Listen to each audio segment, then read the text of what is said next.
Всем привет! Добро пожаловать на мой канал! Сегодня я расскажу вам о наших новогодних каникулах.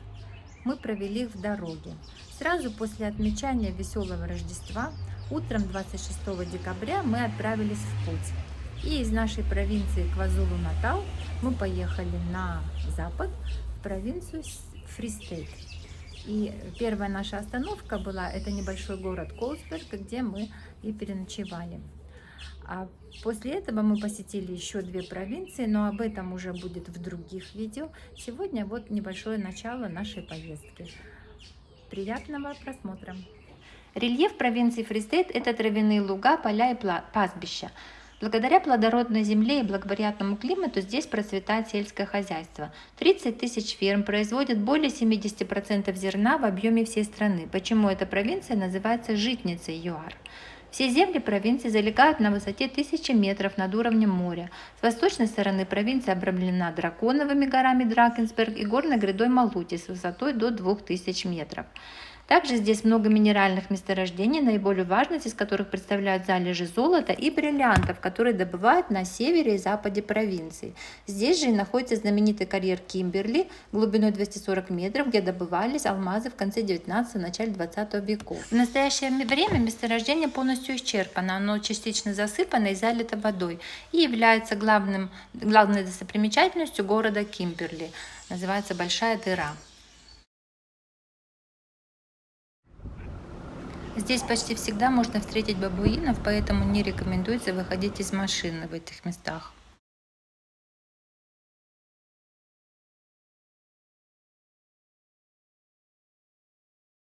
Почти на каждом телефонном столбе гнездятся вороны. Эта черепашка шла по дороге, но мы отнесли ее в более безопасное место. Очень быстрая черепашка.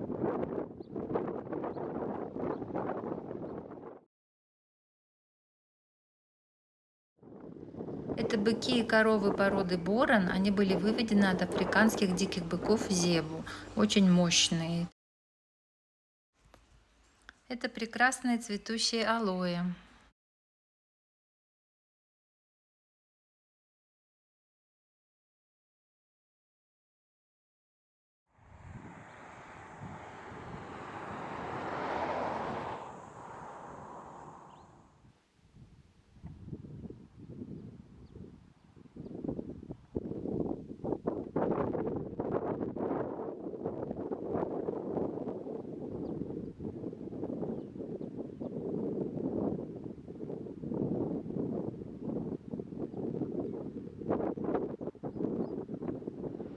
А это небольшой город Колсберг, который находится на границе Северной и Восточно-Капской провинции, где мы переночевали и поужинали прекрасной кухней Кару. А на утро продолжили свой путь через Восточно-Капскую провинцию, попали в Северно-Капскую провинцию и продолжили свой путь на запад.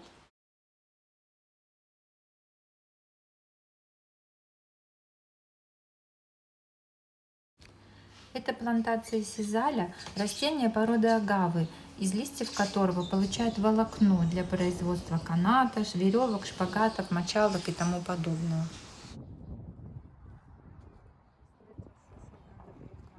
А здесь мы остановились в такой небольшой семейной ферме.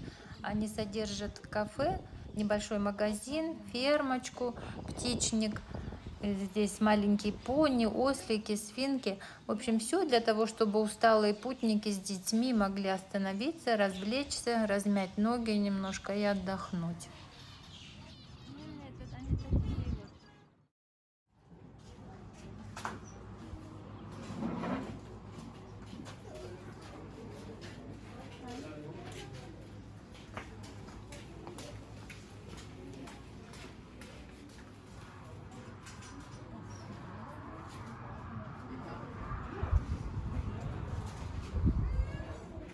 Такие ветряные мельницы можно увидеть на протяжении всей дороги.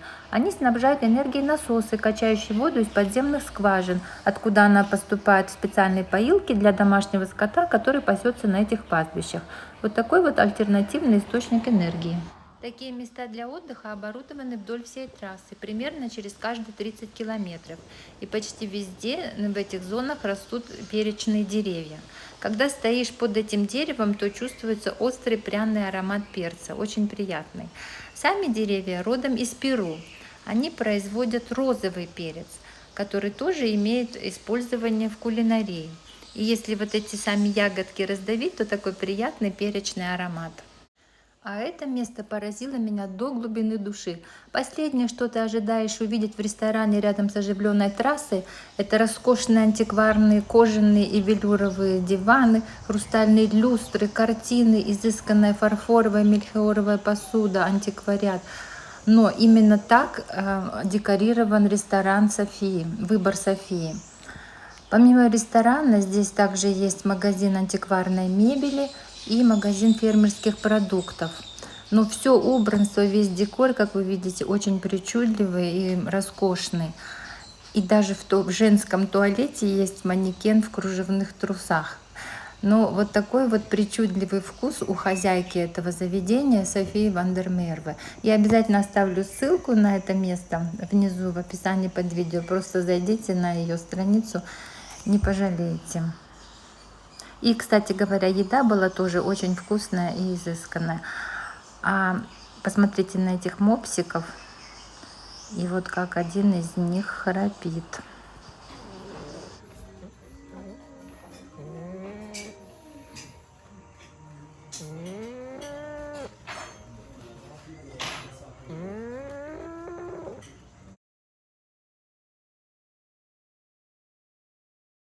Повсюду манекены в интересных одеждах. Ну и куда же без котиков.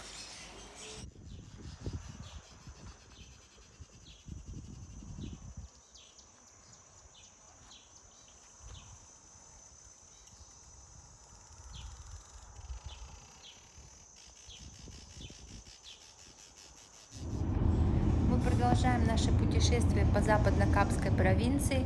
Здесь климат более благоприятный, пустыня Каро уже закончилась, и благодаря обилию дождей в декабре все цветет и зеленеет. Вы видите цветущие алоэ на протяжении многих километров.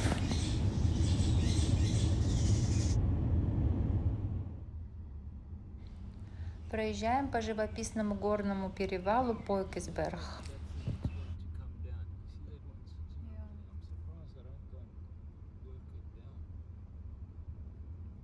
Это оливковые рощи. Знаете ли вы, что оливковое масло производства ЮАР в последнее время побеждает на международных выставках таких общепризнанных корифеев, как Италия и Испания? И большая часть этого масла производится в западно-капской провинции благодаря ее мягкому, почти средиземноморскому климату.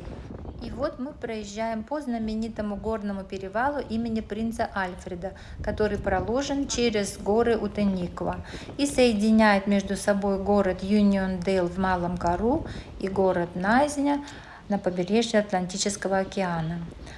Этот горный перевал был построен дорожным инженером Томасом Бэйном в период с 1860 по 1867 года. Это самый длинный перевал, самый длинный общедоступный горный перевал в ЮАР длиной 68,5 километров, и был он построен с помощью примитивной дорожной техники и труда заключенных. Перевал был так назван в честь второго сына королевы Виктории, Альфреда, который охотился на диких слонов в этих местах в те времена. При строительстве дороги Томас Бэйн выламывал огромные куски скалы с помощью огня и затем холодной воды, придавал им треугольную форму и устанавливал их вертикально, а промежутки заполнял песком и гравием. Высота таких стен на некоторых участках дороги достигает 12 метров, и эти стены сохранились в первозданном виде до сих пор, то есть спустя 150 лет. Эта горная дорога пересекает реку 7 раз и пролегает через 4 биома с разнообразной эндемичной флорой и фауной. Эти места объявлены национальным заповедником. В некоторые участки дороги содержат крутые повороты в 90 градусов, проезжая через которые рекомендуется громко сигналить, чтобы встречный транспорт знал о вашем приближении. От красоты здешних мест просто захватывает дух. Если вам когда-то доведется побывать в Западно-Капской провинции, обязательно необходимо проехать по этой дороге. И вот некоторые участки дороги сужаются настолько, что две машины, встречные машины, развернуться не могут. И приходится одной из машин останавливаться, чтобы пропустить вторую. Лучше всего проезжать этот горный перевал на полноприводном внедорожнике без прицепа и желательно в светлое время суток, потому что ехать там ночью или во время сильного ливня или тумана довольно опасно.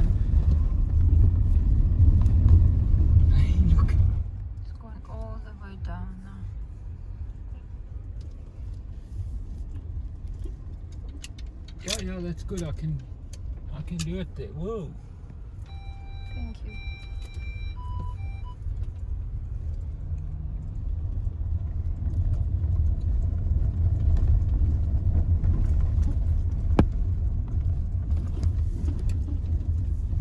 Look how they hand-packed this rock here. Yeah.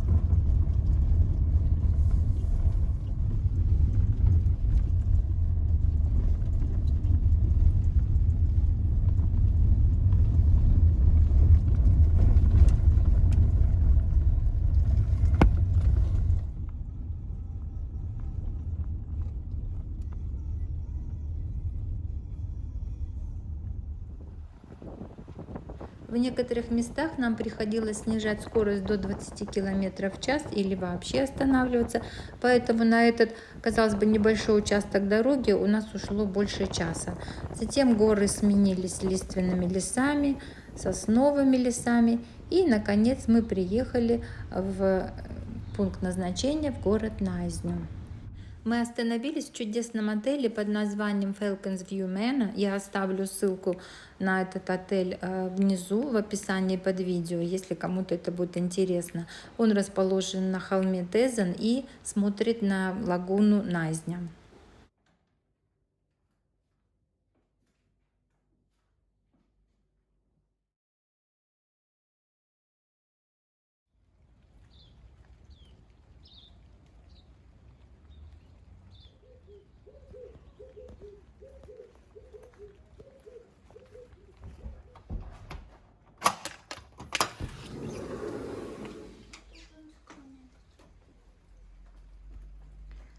Это наш балкон или веранда с выходом на сад. Комната называется Garden View. Такие прекрасные огромные ромашки.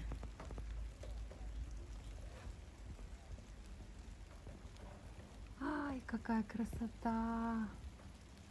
Ляпота. Ой, что это за птицы? Молча такие летят. Интересно, почему они молча все летят? Как красиво. Это что, магнолия? А, нет, это гибискус. Какой красивый. Это вот основное здание, а у нас здание, которое в саду отдельно стоящее. В связи с праздниками вечером ресторан в отеле не работал, поэтому мы поужинали в уютной итальянской пиццерии. Обеденный зал ресторана и другие помещения в основном здании отеля обставлены старинной мебелью, которая, возможно, относится к началу прошлого века.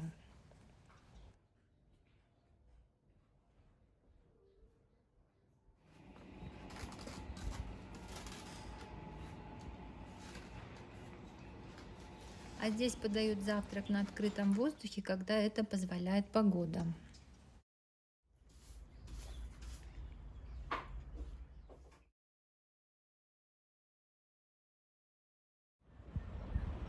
С веранды отеля и из некоторых номеров открывается вид на лагуну.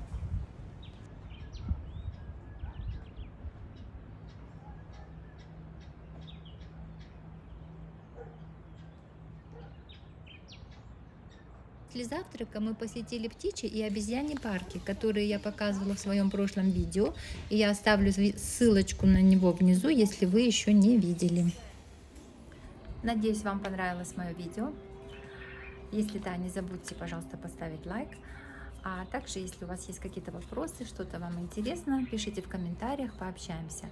А также хочу напомнить, что Если вам нравится видео такого содержания, то не забудьте подписаться на мой канал и рассказать о нем своим друзьям, родственникам, чтобы как можно больше людей его увидели. А я желаю вам всем всего самого хорошего, самого наилучшего, здоровья, мира, счастья. И до встречи в моих новых видео. А следующую часть нашей поездки уже готовится видео. Я вам скоро его покажу. Пока-пока.